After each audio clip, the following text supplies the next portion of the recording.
Hai Sobat Puding, nama saya Crescencia Ian yang mempunyai hobi menghias puding dari tahun 2012.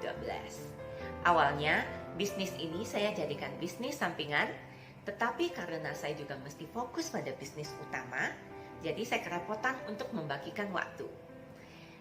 Oleh sebab itu, saya memutuskan untuk tidak menerima puding lagi. Tetapi jangan khawatir Sobat Puding.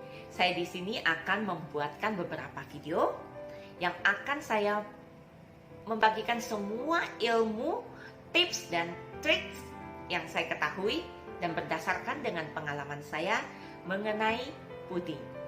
Oke, saya berawal dulu. Saya akan membuat video-video dalam bentuk teori untuk pengenalan dasar-dasarnya, karena saya percaya banget bahwa untuk hasil yang terbaik itu kita harus memiliki fondasi yang kuat. Baru nanti akan disusul dengan video-video membuat atau menghias puding. Oke. Nah, dalam membuat video teori, saya akan menyebutkan beberapa nama toko, juga akan menyebutkan beberapa merek produk yang saya gunakan dalam membuat puding. Ini semua hanya berdasarkan dengan pengalaman saya.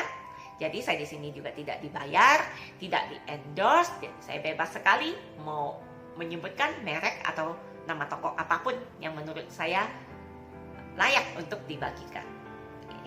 Saya di sini juga bukan sebagai seorang guru. Jadi tujuan saya membagikan pengalaman ini benar-benar untuk kita sama-sama belajar dan mendapatkan manfaat bersama. Oke, tidak lama-lama lagi, kita akan mulai dari video pertama. Oke, geser. Oke, sekarang kita mulai dari pengenalan bahan dasar puding. Pertama, apa itu puding? Puding adalah dessert yang terbuat dari bahan dasarnya agar-agar, kedua jelly, atau gelatin.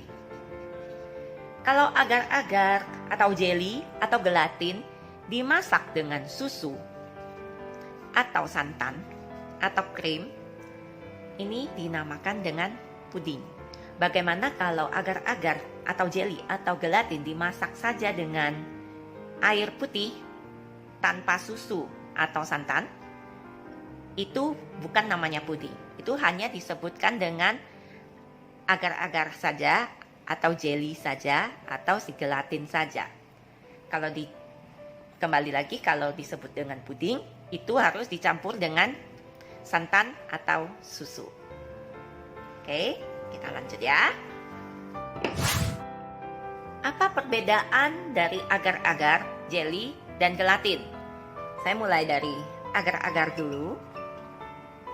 Agar ini terbuat dari ganggang laut. Kalau dimasak, teksturnya agak padat dan sedikit keras. Dan dia lebih mudah patah. Oke, biasa saya beli ini. Dalamnya bentuknya bubuk. Merek ini yang saya pakai. Oke. Sekarang jelly. Jelly ini terbuat dari konnyaku. Konnyaku ini dia dari tumbuhan umbi porang ya. Kalau dimasak, teksturnya dia kenyal. Kalau dibanding dengan agar-agar, dia lebih tidak mudah patah. Kalau saya membuat kolam ikan, bagian atasnya itu saya biasa pakai jelly, karena dia bisa berbuih, gampang. Saya pakainya merek ini, Nutrijel. Ya. 3. Gelatin. Gelatin ini terbuat dari tulang hewani, dibuat untuk ekstrak kolagen. Dia ada, kalau di pasaran, ada yang dalam bentuk bubuk atau lembaran. Saya jarang sekali pakai gelatin. Dulu tahun 2013 saya sering pakai gelatin itu untuk belajar atau eksperimen membuat puding suntik. Saya belajar dari Ibu Fatma yang cantik itu. Nah, saya dikasih tahu ada merek RB juga bagus kok.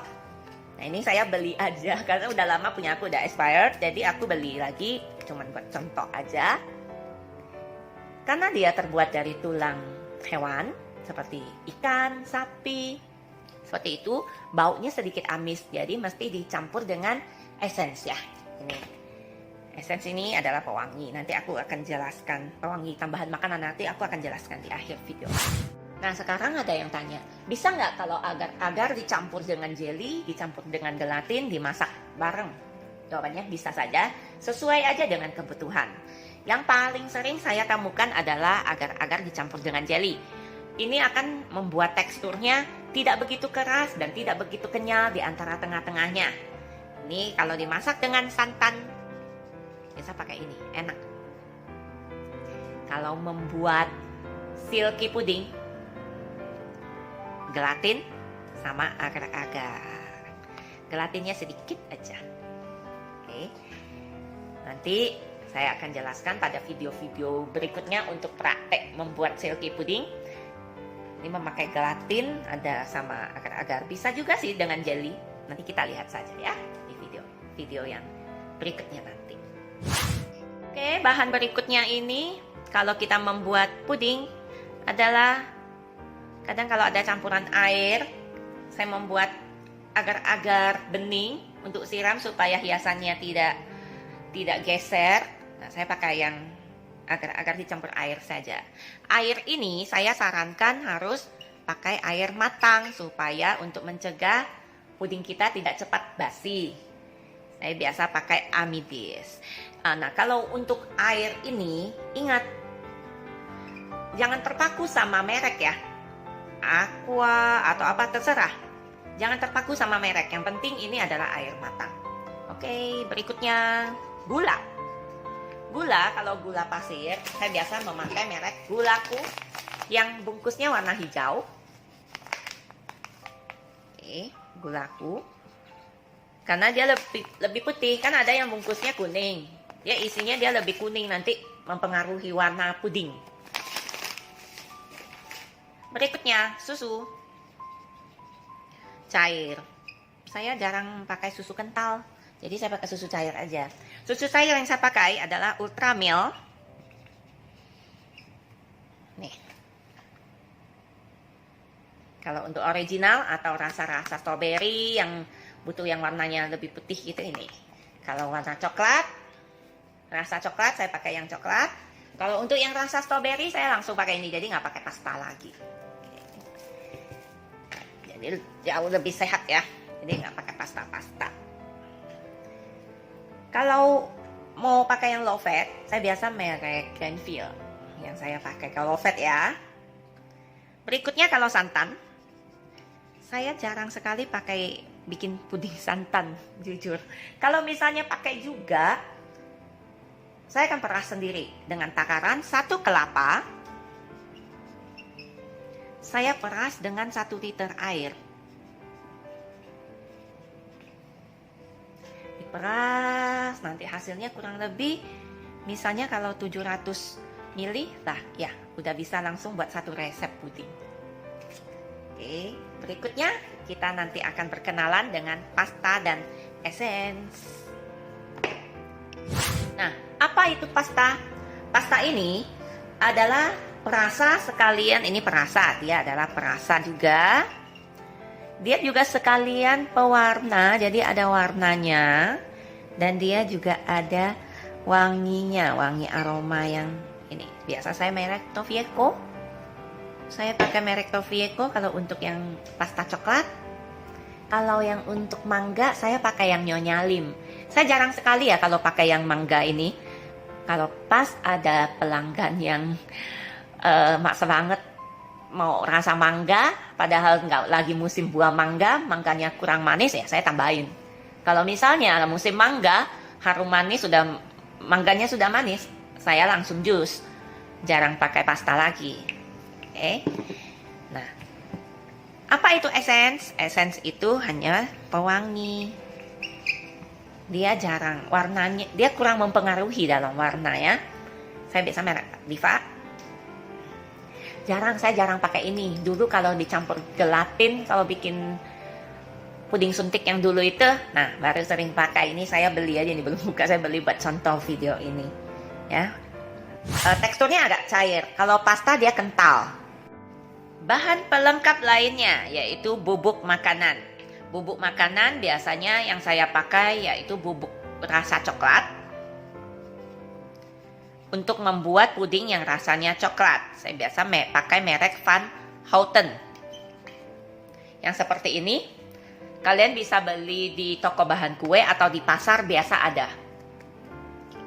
Van Houten ya. Berikutnya yaitu pewarna makanan. Yang saya pakai yaitu merek Cross. Merek Cross ini dia ada dua macam, yang tutupnya kuning sama yang tutupnya putih. Pilih saja yang tutupnya putih karena yang warna kuning itu biasa kebanyakan orang pakai buat pewarna coklat. Karena teksturnya itu lebih berminyak atau lebih kental. Nah, tutup yang putih ini lebih standar, cocok buat puding, dan harganya dia juga lebih murah. Jadi ingat beli yang tutupnya warna putih ya. Berikutnya yaitu buah-buahan. Buah-buahan yang sudah biasa saya pakai yaitu strawberry dan mangga asli. Harum manis, kalau bisa pilih yang agak matang. Sebagian saya jus nanti, dan sebagian saya potong kecil-kecil. Ingat, mencampurkan buah-buahan, jus maupun potongan, semua harus setelah pudingnya didih supaya bisa membeku dengan sempurna. Tunggu uapnya sudah agak menghilang, jangan terlalu panas, ingat, baru masukkan campuran jus atau potongan kecilnya. Ini untuk mencegah buah-buahan tidak matang atau kehitaman. Oke.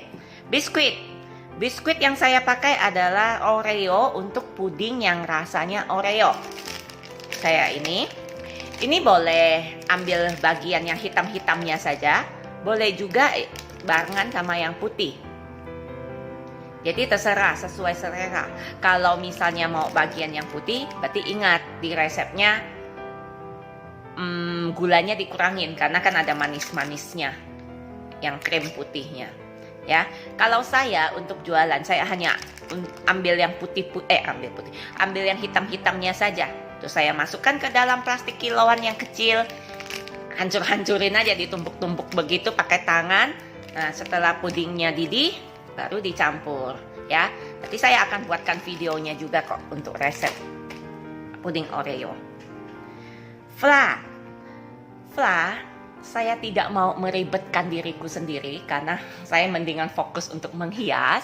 Jadi saya pakai fla instan saja, dan juga tidak perlu repot. Oh, telur kuning lah, inilah, itulah, nanti ada sisa atau apa. Mendingan langsung saja. Saya pakai yang mereknya Myfla.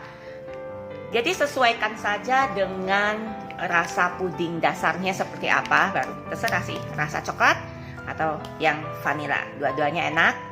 Tinggal dicampur aja sama air panas di dalam mangkok, taburin bubuknya, diaduk sama yang pengocok telur yang whisk gitu ya, sampai rata. Saya pakai merek Myfla dari Nutrijel ya, dari Nutrijel. Oke, sekian yang saya bahas, bahan-bahan pelengkap untuk bahan dasar untuk puding, untuk membuat puding. Terima kasih sudah menonton video pertama ini. Nantikan video-video saya berikutnya yang akan membawakan paling 5 atau 6 video teori lagi. Nanti kita masuk ke praktek. Ya, see you, bye.